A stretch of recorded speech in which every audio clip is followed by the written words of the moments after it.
सगळं विद्येचे कारण हे जीवन श्री चरण श्री गुरुजींचे नमस्कार मी म्हणता ओम नमो ज्ञानेश्वर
महान भगवत शांती ब्रह्म असणारे नाथ बाबा श्री संत एकनाथ महाराज यांचा आजच्या प्रसंगाला पोषक असा मागणी परप्रथमाची हा अभंग आहे. विठ्ठल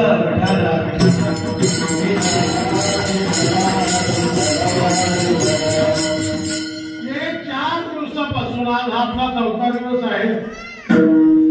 तन धनाने आपण या ठिकाणी सेवा करत आहोत. नेहमी सांगत असतो मंडपामध्ये आलेला प्रत्येक व्यक्ती झाडून काढणाऱ्यांपासून अगदी जेवणाचे भांडे धुणाऱ्यांपर्यंत कीर्तनाला बसणारी आणि खाणारे आणि सगळे दत्तात्रय भगवान परमात्म्याची ही सेवा करत असतात. सेवा घडावी हा भाव त्यांच्या मनामध्ये असतो. पण टाळकरी असतील, मंडळी गायनाचार्य असतील, मदनाचार्य असतील, विनायक असतील, वेगवेगळ्या भावनेतून ही सेवा करण्यासाठी या ठिकाणी प्रवृत्त झालेले असतात. प्रथमतः सलामतप्रमाणे याही वर्षी ही जागराचे कीर्तनची सेवा करण्याची संधी मला प्राप्त झाली. समस्त ग्रामस्थ मंडळ तोरणेवाडी निपाणी या ठिकाणी सर्वांना धन्यवाद देतो. कीर्तन साथीसाठी या ठिकाणी असणारे आदरणीय जयेश महाराज त्यांना मी धन्यवाद देतो. आपल्या या कोयना विभागाचा वैभव, आपल्या गावचं वैभव आदरणीय दैवतीपरायण अनिल महाराज तोरणे, संस्थेतील सर्व माझे विद्यार्थी आणि गोड मदंग वाजवणारे हे 2 बाळक पियुष आणि यश.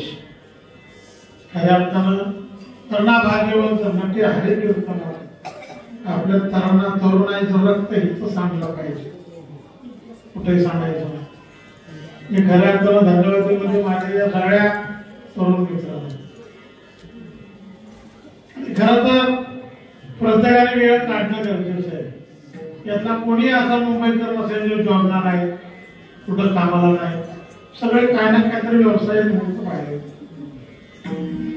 तसं जर या पारायण झालं 4-5 दिवसाला या गावात जर तुमच्या आलं इतकी शांतता जगाच्या पाठीवर कुठं नसते. कारण कालवा करणारे सगळे मुंबईला जाते. चित्ताची मंडळ आता कालवेळेचा संबंध आहे अगदी शांत बरेच आपल्या म्हणजे सर्व माझे तरुण मित्र हे या ठिकाणी काय करून असतात हरिपाठाचे हे वैभव आहे हे तरण्या मुलांशिवाय माझ्या ना हरिपाठा काय बरोबर गुरुचरित्र पारायणाचं या ठिकाणी गोड वाचन करणारे विठ्ठल महाराज जागरण मंडळी असतात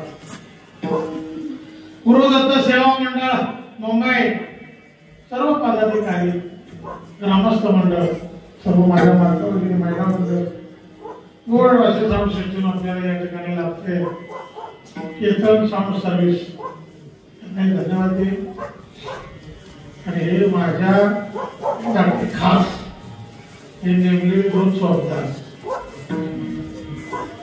4 दिवस काही जबाबदार नव्हते बरोबर आहे ना त्याची नियुक्ती आजच गावाला केली मी मगाशी मला त्यांनी दोघांनी शपथ खाल्ली मला म्हणजे जोपर्यंत आम्ही जिवंत आहे तोपर्यंत तुमच्या कीर्तनाला आम्ही जबाबदार राहणार माझं मी कशी काय एवढं मोठं काय ना आमचे मामा सुरेश मामा आहेत गणपत दादा जबाबदार मंडळातले प्रतिवर्षाप्रमाणे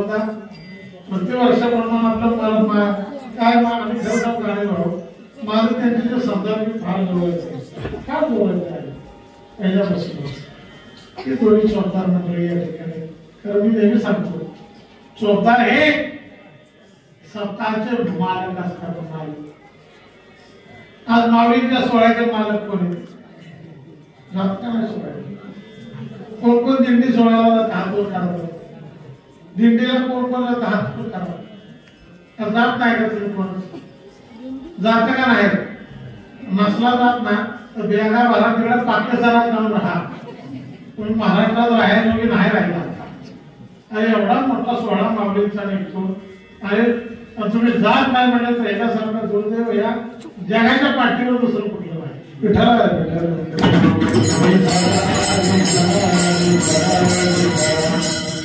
तुमची असलच नाही का आषाढीला सगळेजण चला विश्वभर बाबा आषाढी पाहिजे सोहळा खरंच येत जावा ते असा आनंद जगात मला सांगा तुम्ही जरा असं गांभीर जमीन बसू नका सरळ काय बसा आणि बोला माझ्याशी 4 दिवस इथं सप्ताह आपण करतोय आनंद आहे का दुःख आहे पाटील हा कोण आहे कुठला गणेश कुठं दिसणार हे आता त्याचा टाइम जाता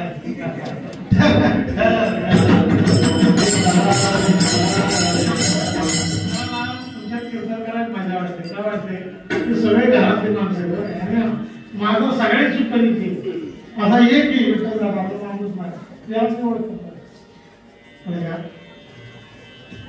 अरे असा आनंदाची काही त्या पाठीवर नाही माय बाप मला सांगा आता माझे राईट 10:30 वाजायला आले तुम्ही उद्या संध्याकाळी जर इथं आला ना तर इथं चिट पात्र तुम्हाला दिसणार नाही फक्त मीटिंगची लोक सुरू उद्याच मीटिंग असते ना काय उद्या अजिबात तुम्हाला माणूस इथे दिसणार नाही एवढी शांतता असते ना महाराज केवळ शांतता असते एकदम शांतता का हे आनंदाचं वातावरण आहे आनंद आहे जिथं देवाचं नाव असणं नामाचं खाल्लंय तिथं आनंद आहे सुभाषात कधी भजन झालेलं ऐकलंय का तुम्ही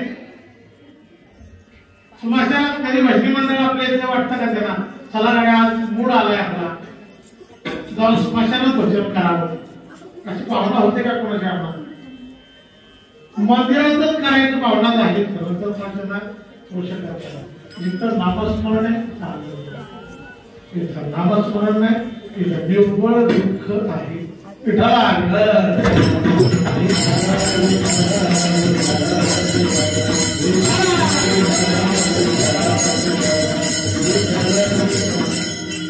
बसलेल्या मंडळीला माझी विनंती आहे नामस्मरण करा आगामी येणाऱ्या अर्धा ते पाऊण तासाच्या काळात ज्या दिवशी विठ्ठल होईल ना त्या दिवस तुम्ही काय करणार म्हणजे महिला मंडळ बोला काय करणार ते टाळ्या बोला लवकर टाळ्या वाजवणार नामस्मरण करणार नाही अरे टाळी बी वाजवली पाहिजे टाळी वाजवावी गुढी उभारावी वाटही चालावी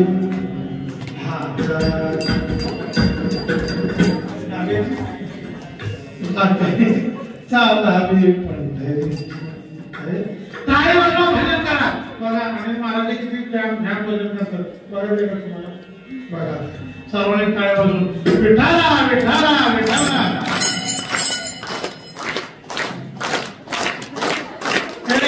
उडाली नाही टाळी वाजवून बघा भजन भजन थोडं शिवले आपला हा विठ्ठल विठ्ठल म्हणायचा हा जोरात हा विठाला विठाला पाठीमागा पाठीमागा हा म्हणजे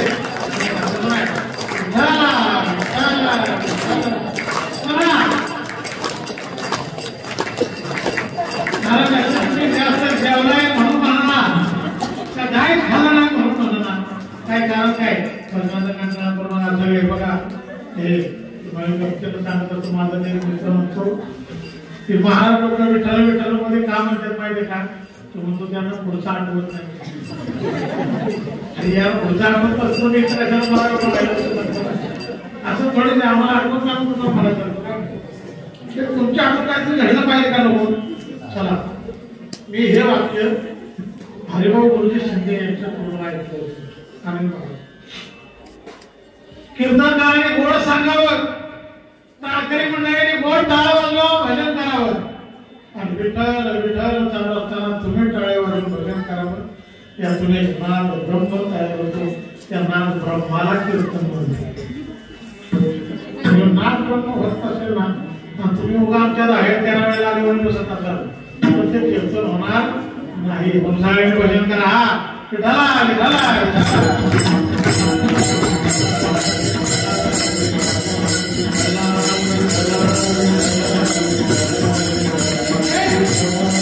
जगाच्या पाठीवर कोणतंही काम केलं तरी सुद्धा ते मनानं करावं लागतं तिथं मन असेल ना तिथं ते कार्य सिद्धीला जातं संसार करायला गेलं ना संसारात सुद्धा मनच लागतं परमार्थ करायला गेला तर परमात्मा सुद्धा मनच लागतं मन जर नसेल ते बुडून मनाची अनुकूल अवस्था आणि प्रतिकूल अवस्था अगदी बारकायला आहे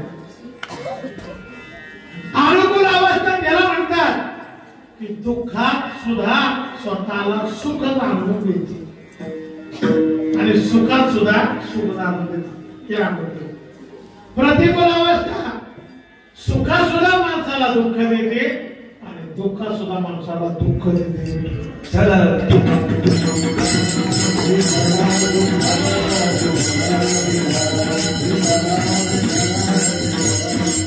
आणि या संसारात राहिलेला माणूस या शरीराच्या पाठीवर कधी समाधानी झाल्यासारखा कोण या तोरणेवाडीतला कोण समाधानी आहे त्यांना हात वर काढा प्रश्न 1 करोड साठी कोण बनेगा करोडपती लगेच तुम्हाला इथं 1 करोड रुपये देणार विठ्ठल महाराज मी नाही तू त्यांच्याकडे जाणं आपण बघतो मला एवढंच म्हणायचंय अरे कोण समाधानी या जगाच्या पाठीवर सांगा नाही रे बाबा या जगामध्ये समाधानी कोणी नाही मग मला सांगा समाधानी नाही का त्याच्याजवळ समाधान नाही बोला तो समाधानी नाही का त्याच्याजवळ समाधान नाही बोला बोला साफ चावल्याने बसू नका बोला समाधान हे प्रत्येकाजवळ आहे फक्त परिस्थिती ही आहे की आपल्याला ते मानण्याची आहे कोणी असं हा जो नरदेह मिळाला आहे याच्यामध्ये आत्मस्वरूपाच्या ठिकाणी असणारा परमात्मा सच्चित आनंद स्वरूप आनंद आहे समाधान आहे फक्त एवढंच आहे की आपली मानसिक स्थिती एवढी डळमळीत आहे एवढी खालच्या पातळीवर गेले की आहे याचं समाधान मानायला कमी आहे सर्व सुखाचे आजा जन्म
क्षणमुक्ती एक यज्ञ नाही केला हिंडता दिशा क्षीण पावला माझ्या भेटला महाराजांनी पुढे सांगितले मामाच्या प्रश्न बाजूला आवाज अडतोय इकडे या नाही तो माझ्याकडला या आपल्या इकडे कशाला माझ्या मामाच्या तिकडून राहिल्या पिठाला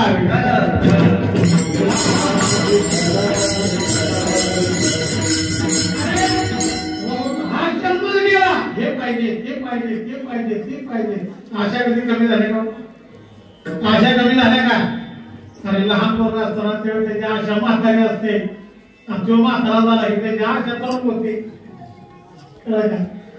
तरण्या माणसाच्या आशा कमी असतात पण म्हाताऱ्या माणसाच्या आशा भरपूर असतात त्या आशा मागत आशा घे हे पाहिजे ते पाहिजे ते पाहिजे अरे दुर्दैव आमचं मायबा की तू ज्यावेळेस घेऊन जातो ना त्यावेळेस काय बरोबर नाही आणि मी असा प्रश्न विचारतो तुम्ही बरोबर काय नेत नाही हे जाऊ द्या म्हणून द्या पण तुम्हाला काय बरोबर ही घेऊन जाऊन किती खाऊ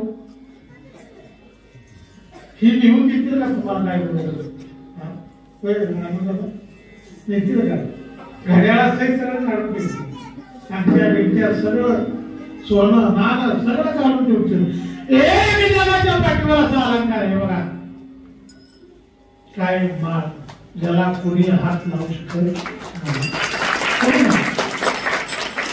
माझ्या मित्राचे वडील वाढले लांब होता त्यावेळेस मला त्यानं फोन केला म्हणजे आमच्या दादा माळकर होते एवढे लांब नाही ती माळ घातली होती त्यांनी म्हणले ती माळ आम्ही काढू का त्याला आता अर्धी द्यायची वेळ माळ काढू का एवढं त्याला म्हणलं काढ त्यांच्या गाड्यात ते माळ आम्ही तू घाल एवढं म्हणलं त्याचा मोबाईलची रेंजच गेली पुस्तक घ्यावे आले मला बरोबर आहे वेळ जायला पाहिजे आता कशाला काय माणसाला वाटतं काय मला माहित नाही पवित्र तुळशीची माळ गळ्यामध्ये घालावी देवाचं नामस्मरण करावं सुखात सुख आहे तसं दुःखात सुद्धा फार मोठं सुख त्या निष्काम परमार्थ करणारी माणसं या जगात कधी दुःखी राहू शकत नाही प्रत्यक्ष वैकुंठ वाचन गुरुवर्य भिकोबा महाराज सांगायचे आयुष्यभर परमार्थ केलाय आणि मरायच्या टायमिंगला जर तो कुठल्या अपेक्षा घेऊन मरत असेल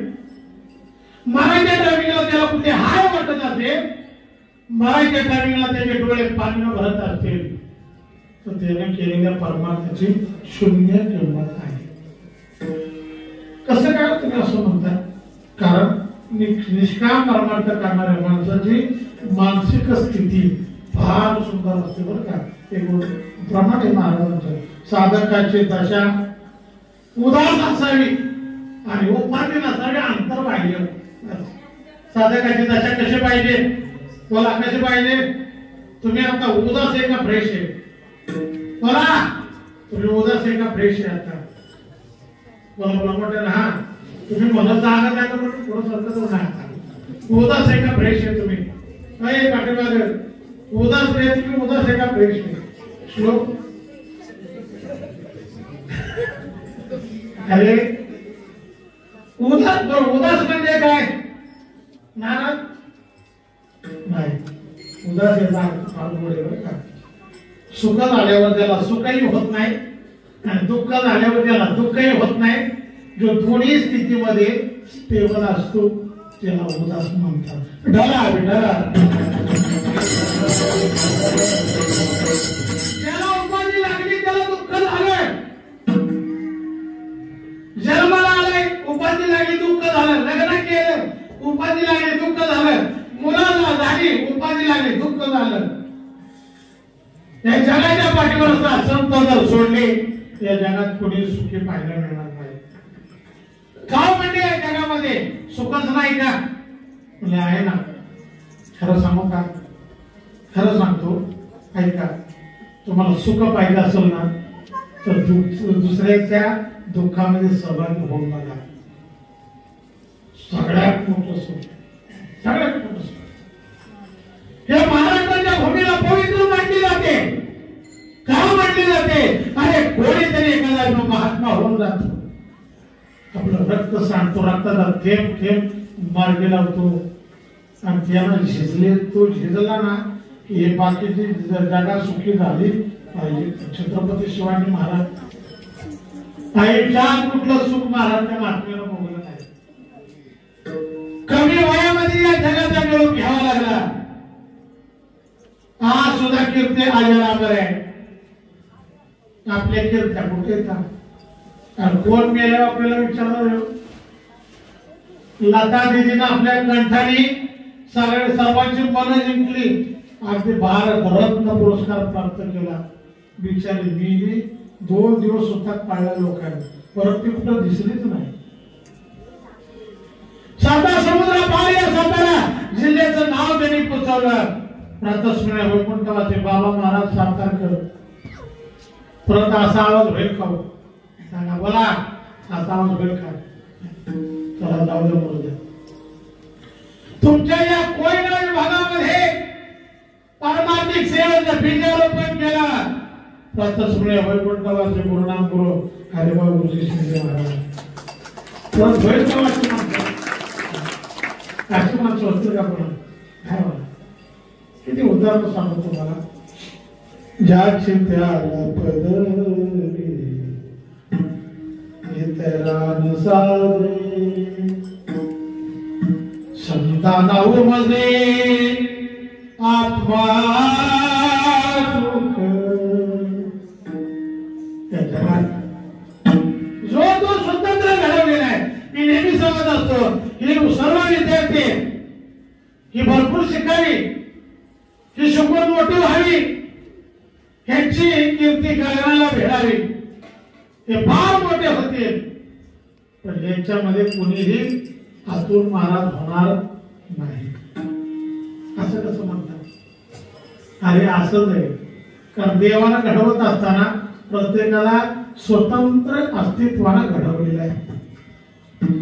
प्रत्येकाला विचारा तुला काय व्हायचंय? मला डॉक्टर व्हायचंय, मला इंजिनियर व्हायचंय. स्वामी विवेकानंदांना विचारलं तुम्हाला काय व्हायचंय? ते म्हणतात मी विवेकानंदच होईल. कधी आपलं नाव सार्थक करा रे. दुसऱ्याचे नाव लावून आयुष्यात आपण कधी समाधानी राहणार नाही. म्हणून प्रपंच असो, परमार्थ असो, मनाची अनुकूलता म्हणजे काय? प्रत्येक परिस्थितीमध्ये मन हे सकारात्मक विचार करणार असावं.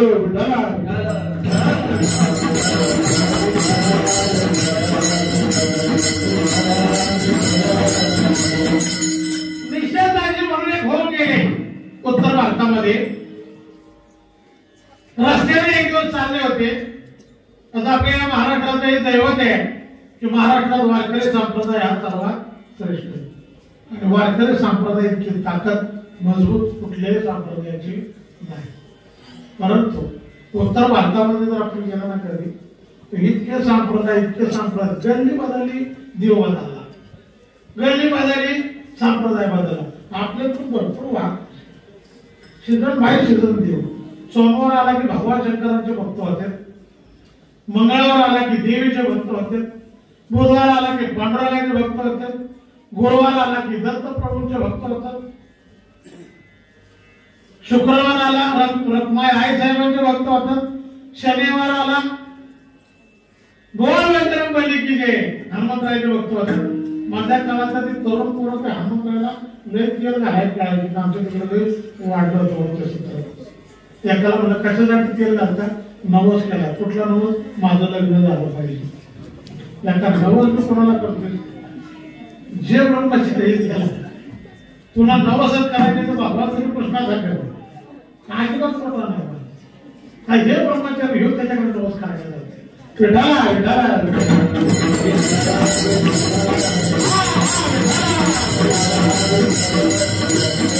अरे मान बदलला म्हणजे देव बदलत नाही.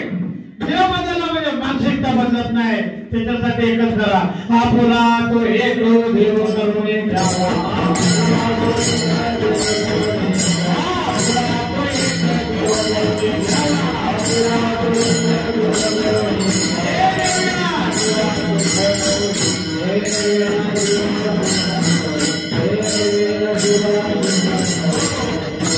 जीवनामध्ये एकच देव पाहिजे. जसं तुझ्या जीवनामध्ये आई ही एकच होते, ती आई गेल्यानंतर दुसरी आई तिची जागा घेऊ शकत नाही. जीवनात बाप नावाचा घटक गेला, दुसरा कोणी त्या बापाची जागा घेऊ शकत नाही. हे संसारात आपल्याला कळतं, परमार्थात का कळू नये. ज्याची श्रद्धा फक्त प्रभूंवर आहे ना, त्याची श्रद्धा दुसऱ्या कशावर बसली नाही पाहिजे. त्याला आनंद भाव म्हणतात, त्याला एकाग्रता म्हणतात. म्हणजे एका काळात एकच गोष्ट ग्रहण करणे. चला असू द्या, निश्चयाबद्दल मी बोलत होतो. अनेक संप्रदाय तिथे होते. एक माणूस आला, त्या निश्चयाची बरोबर त्याला वाद घातला, आणि वाद घालून शेवटी ते हारला. हारल्यानंतर निश्चयाला तो म्हणतो, तू का तुझा गुरु कोंबडा आहे. काय म्हणला? तुझा गुरु कोंबडा आहे. आता आपल्या गुरुला बोललेलं त्याला खपलं नाही. ते घरी आले, रडायला लागले. का रडते? कारण विचारलं तर ते गुरुजींना सांगू लागले, तुम्हाला एक व्यक्ती कोंबडा म्हणाला, कोंबडा. तो ते हसायला लागले. म्हणजे बरोबर आहे, त्याचं मी कोंबडा जाईल. तर ठीक होतं, कोंबडा म्हणजे कोंबडा कसं काय तुम्ही? म्हणजे बरोबर आहे, कोंबड्याचं काय काम असतं? कोंबड्याचं काम काय असतं? हा बरोबर आहे, कोंबड्याचं काय काम असते? का तुम्ही ठेवलंच नाही थोडं म्हणायला? काय काम असते? पहाटे पहाटे बरोबर का नाही? किती वाजता? 5 वाजता. नाही ती पण बोलू शकत नाही, पण ती 5ला उठतच नाही. त्याला माहितच नाही कोंबडा केव्हा आराम होतो. 5 वाजता पहाटे उठलं की ते वराडते. ते वराडला की जुनी माणसं गाड्याला होते का, तो आला होते का? कोंबड्यांना बाग गेली की उठूनच बसायचं. आता कोंबड्याने वरडा, त्याचा कुत्र्याने वरडा. 8:30 शिवाय उठायलाच मागं. पहिला प्रहारच 8:30ला चालू. पहिले कोंबड्याचं काम करे, झोपलेल्या माणसाला जाग करणं. चांगले का वाईट आहे? बोला चांगले. मग झोप म्हणजे अज्ञान, जाग करणं म्हणजे त्याला ज्ञानामध्ये आणणं. ह्याचा अर्थ काय झाला? मी सुद्धा तेच काम करतो, अज्ञानी लोकांना ज्ञानी बनवतो. मी कोंबडा नाही तर कोण आहे का? आता बरोबर आहे का नाही? मी कोण आहे? म्हणजे मी नव्हतं. अरे ज्ञानात अज्ञानी लोकांना जागे करतात, म्हणजे हे ज्ञानाचं काम आहे. म्हणजे मी कोंबडाच आहे, त्याला म्हणतात अनुकूल परिस्थिती. नावं ठेवली तरी समाधान. आता इथं बाजारपेठ कुठली आहे तुम्हाला? तापोळा का मेळात? जवळ कुठली? तापोळा. तापोळ्याला एकदम बाजाराला गेला. मंडळीने सांगितलं, हो 2 ते 2.5 किलो म्हणजे 2 किलो वांगी घेऊन येताना संध्याकाळच्या भाजीला तो करता गेला बाजाराला. आणि गेल्यानंतर आता माणसाला हुशार असतात, बाजाराला जाणारी ना नेमकं ऊन खाली झाल्यावर जाते. कोणाला विचारलं येतोस का बाजाराला? काय म्हणतो, जरा ऊन खाली होते. कारण ऊन खाली झाला ना एकदा की संध्याकाळ झाली की सगळं बाजार भाव पडलेला असतात. स्वस्त स्वस्त जेवढं मिळेल ना तेवढंच सुरुवातीला जात नाही. हा उशिरा गेल्यानंतर सगळ्या बाजारात पहिला एक ठिकाणी वांग्याचा असा ढेक लागला असता. तो मालक म्हणाला, मी शेतकरी आहे, वांगी विकायला आलो, घरची ताजी वांगी माझ्या रानात मी आणले, व्यापारी नाही. तुम्हाला वांगी पाहिजेत का? हो म्हणला, न्यायला चालू. कसे दिले? म्हणला, ही वांगी 10 रुपये किलो आहेत. तुम्हाला किती पाहिजे? तुम्हाला मला 2 किलो पाहिजे. हिशोब काय म्हणला? 2 किलो म्हणजे किती? 20 रुपयाची वांगी तुम्हाला द्यायची. हे काम करा ना तुम्ही, ही सगळीच वांगी द्या आणि मला फक्त 2 किलो वांग्याचे पैसे दे. आता वांगे किती? 10 किलो टोटल. त्याला किती पाहिजे? 2 किलो. पैसे कितीचे? 2 किलोचे. मग फ्री किती मिळाली?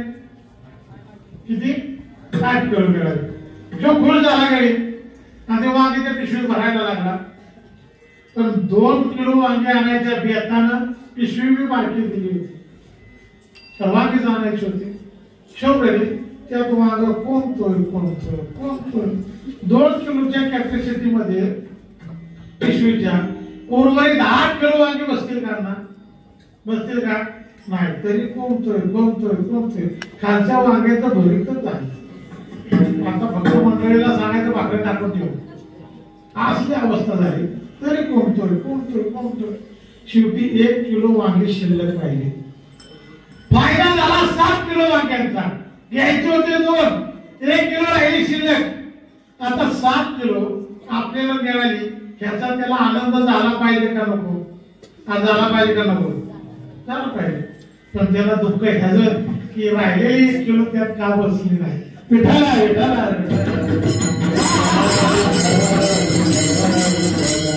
मनाची प्रतिकूल अवस्था आहे. पण मनाने केलं तर सगळं आहे. अरे पाप केलं ना तरी मनाने असं ग्रही धरू. आता तिथं खाली एखाद्या घरात साप निघालेला आहे. पळत आले, मोठा साप आहे. तुम्ही सगळे लोक त्याला मारायला पळायला लागला. आणि पळत असताना एकानं फक्त काटे हातात घेऊ द्या, मग त्याला नुसतं ओरडू द्या. हा नुसतं म्हणायची खोटी.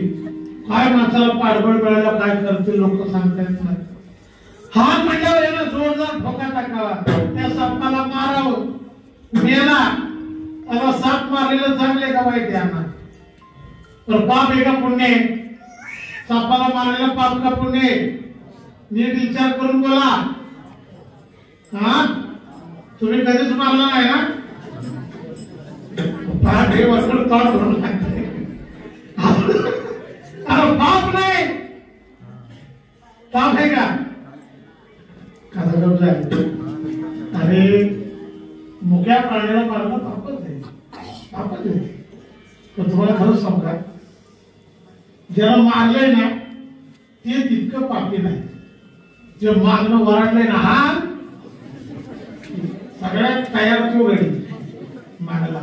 करणार तर काय नाही, फक्त माग वागायचं काय बरं का.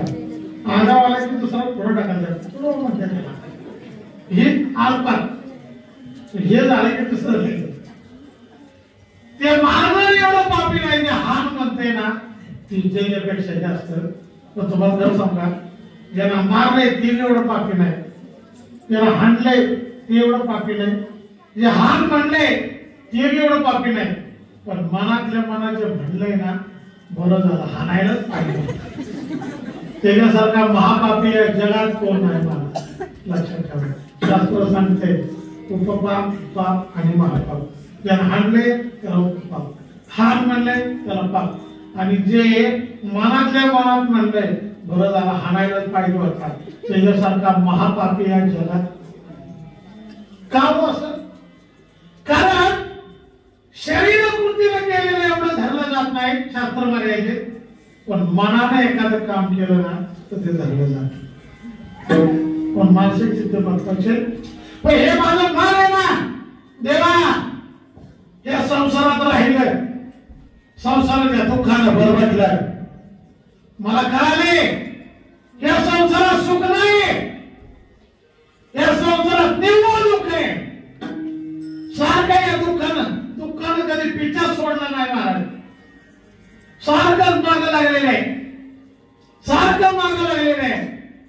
पण देवा माझी विनंती आहे, ह्या मनाला माझी मागणी आहे, तुझ्या चरणाजवळ लीन करावं. देवा माझे मन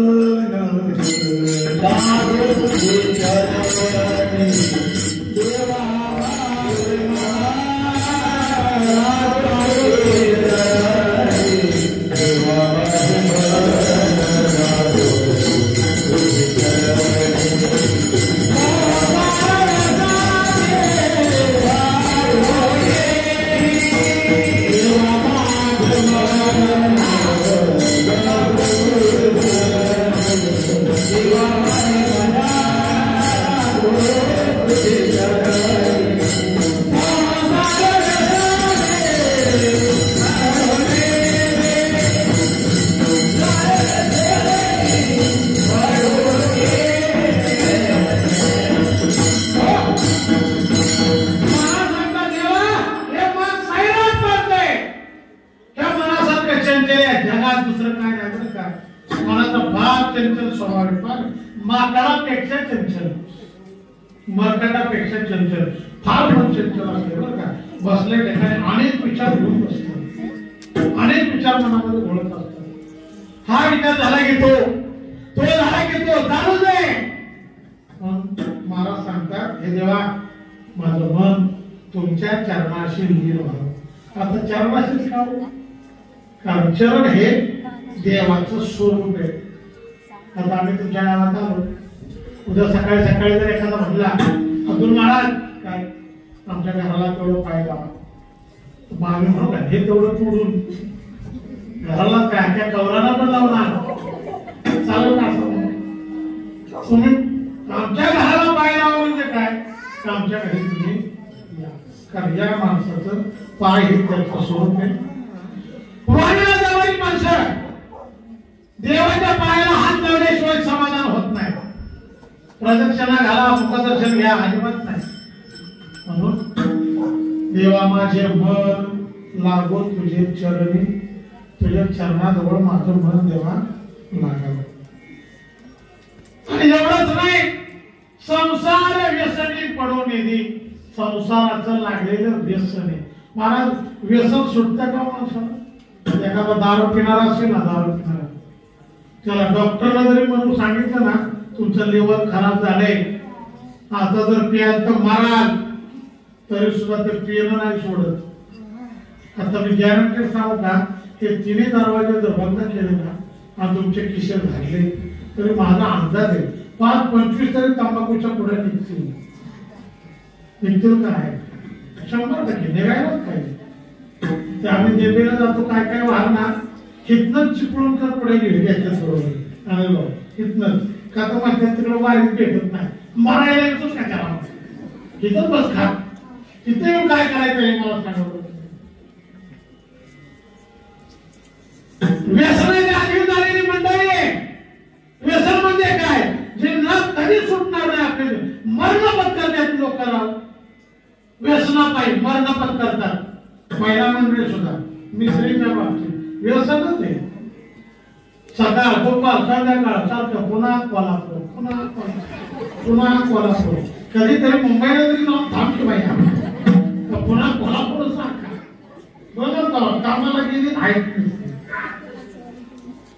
घरी बसली आहेत मिसळी, स्वयंपाक करायला बसली आहेत मिसळी, दूध तापवताना बसली, एखादा पाहुणा यावा आणि तिने मला धाबा दूध आणते तापून, आणि तेवढ्या वेळात चुलीवर दूध तापत ठेवावं आणि ठेवल्याबरोबर त्याला उचल जावं आणि हिनं मिसळी घातलेली असावी. पण तिनं असं करायचं, असं काय तिनं केलं, ताक्या दुधाची कॉफी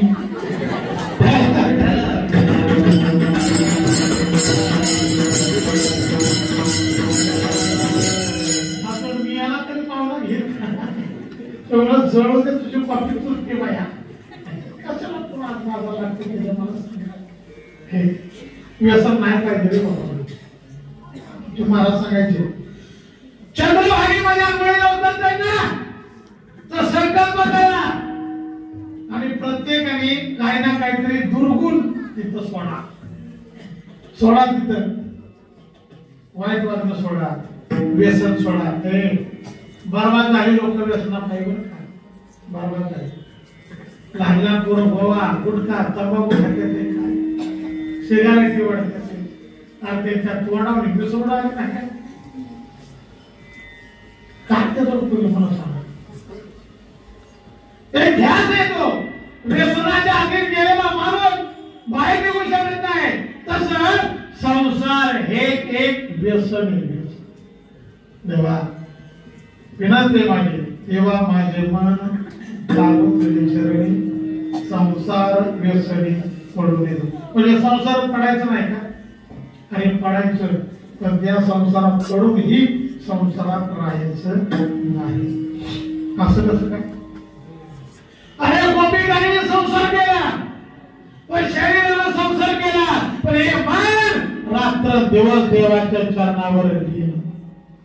रात्र दिवस माझ्या मना लागो छंद, माझ्या मना लागो छंद.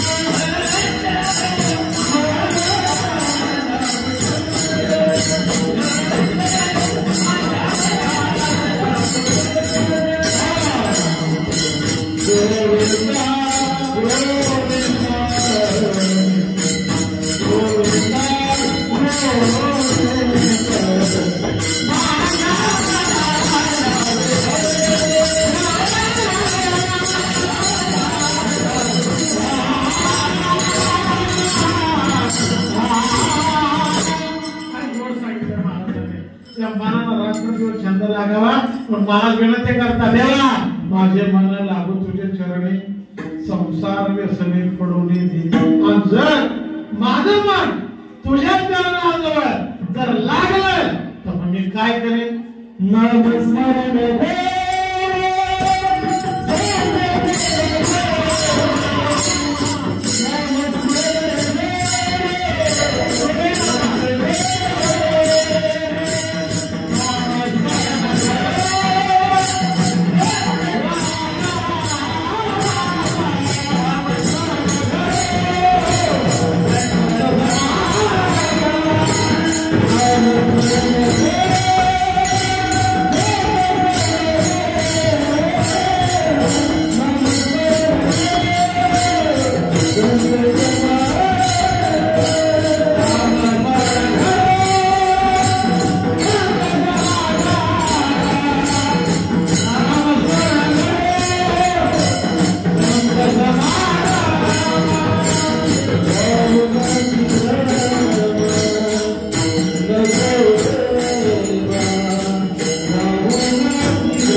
तेव्हा सतत तुझं चिंतन नामस्मरण घडावं अशी माझी विनंती आहे आणि संत समागम म्हणजे या संतांच्या संगतीमध्ये मला नेहमी राहायला मिळावं असं गोड नामस्मरण या ठिकाणी आपण करणार आहोत.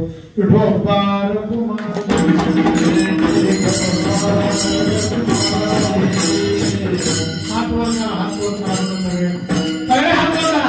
सर्वांना विनंती माझी हात वर पायाचा हांडा घेतल्यावर करून हात वर करा. सरळ सरळ सरळ निवडणूक ह्याच्यामध्ये हात वर करता. आता हात वर करा सरळ आणि एक टाळी वर का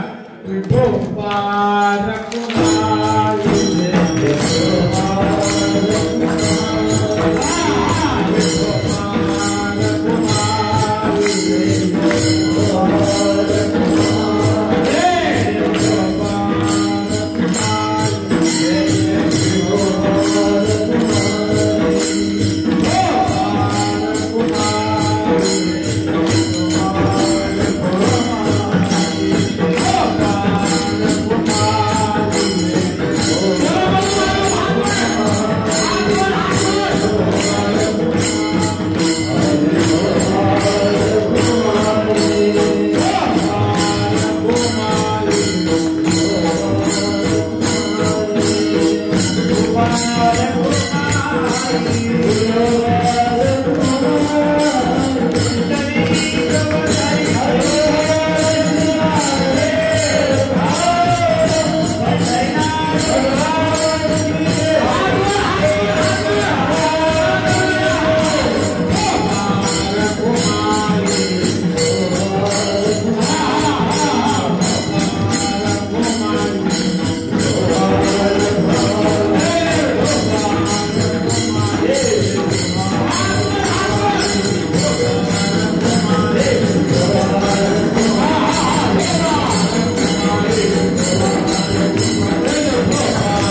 तुझे चरणी संसार व्यसनी पडू नये नामस्मरण घडू संत समागम वावगाचे भ्रमण नको देवा देवा संतांचं भजन माझ्या घडावर आणि त्याची संगती मला प्राप्त व्हावी आणि ही प्राप्त एकदा झाली वावगाचे भ्रमण नको देवा हे जगत आहे हे जगत मिथ्या असून या जगाच्या पाठीवर ज्याचं नामस्मरण करायचंय हा एकच परमात्मा फक्त सत्य आहे याची मला प्रचिती यावी हे जगत जे असत्य वाटतंय किंवा हे जगत जे सत्य वाटतंय हे असत्य वाटावं आणि मला या भ्रमणामधून दूर करावं वावगाचे भ्रमण नको देवा म्हणून मला सांगतात एकदा का संतांचा समागम मिळाला की पुढं तीर्थ पायी तीर्थयात्रा मुख्य रामनाम काय तीर्थयात्रेला फायदा होतो तो सतत देवाचं नामचिंतन आपल्या तुम्ही ट्रिपावर काही काढतो ना ट्रिपा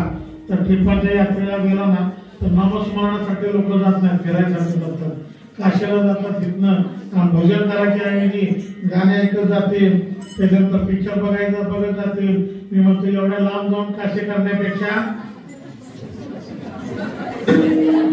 पुढचं तुम्ही मला पण उगाच मी कशाला तुझी होपणात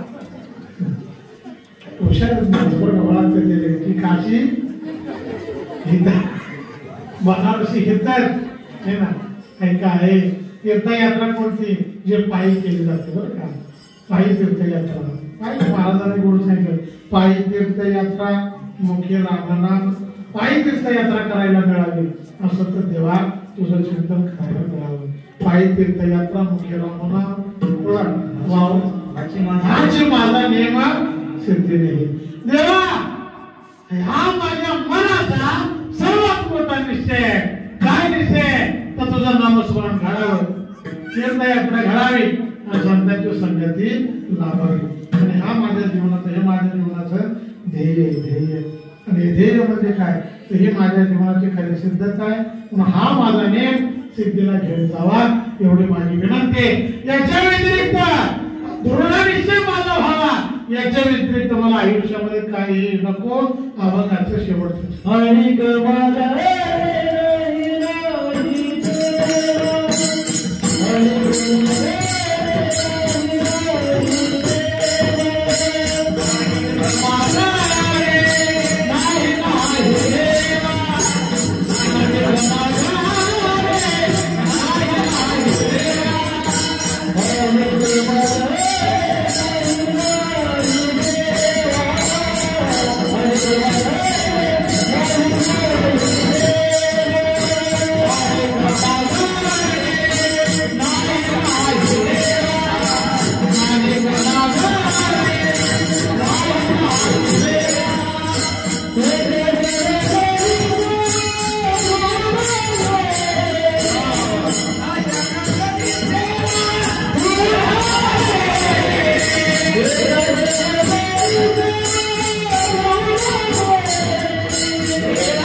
Yeah.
देवा या मागणीच्या व्यतिरिक्त तुम्हाला काही नको देवा माझे मन लागू तुझ्या चरणी संसार व्यसनी पडून ज्ञानेश्वर